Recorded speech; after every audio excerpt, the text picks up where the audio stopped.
বাংলা টেলিভিশনে ধারাবাহিক যত জনপ্রিয়ই হোক, সেটা কতদিন বা কত বছর চলবে তা কেউ বলতে পারে না। হঠাৎই একাধিক ধারাবাহিক বন্ধ হচ্ছে, কখনো আবার তাদের সময় বদলে যাচ্ছে। নতুন বছরের প্রথমেই একসাথে অনেক ধারাবাহিকের নাম সামনে এসে গেছে, যেগুলি জানুয়ারিতেই শেষ হচ্ছে। এবার সেই তালিকায় যুক্ত হল যুগনায়ক স্বামী বিবেকানন্দ। আকাশ আটে গত কয়েক মাস ধরে বেশ আলোচনায় ছিল এই ধারাবাহিকটি। এখানে স্বামীজির চরিত্রে দেখা যায় জনপ্রিয় টেলি অভিনেতা অধীরাজ গাঙ্গুলিকে।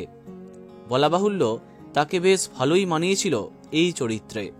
স্বামীজির বাল্যজীবনের অনেক গল্প আমরা জানতে পেরেছি, কিন্তু হঠাৎই এই ধারাবাহিকের জায়গাতে আসছে টেলি অভিনেতা বিশ্বা বসু বিশ্বাসের নতুন আপকামিং এক ধারাবাহিক। আগামী 15ই জানুয়ারি থেকে সন্ধে 7টায়, অর্থাৎ যুগনায়ক স্বামী বিবেকানন্দের জায়গাতে আসছে সেই গল্প। অন্যদিকে ধারাবাহিকের নায়ক অধীরাজ ইতিমধ্যে তোমাদের রানী সিরিয়ালে অন্যতম একটি মুখ্য চরিত্রে এন্ট্রি নিয়েছেন। তাই জানা যাচ্ছে এবার নাকি বন্ধ হয়ে যাচ্ছে যুগনায়ক স্বামী বিবেকানন্দ। অপরদিকে অধীরাজকে জলসায় দেখে অনেকেই খুশি হয়েছে। তো বন্ধুরা, এখন তোমার কি মন্তব্য কমেন্টে জানাতে পারো। ভিডিওটি লাইক এবং শেয়ার করো।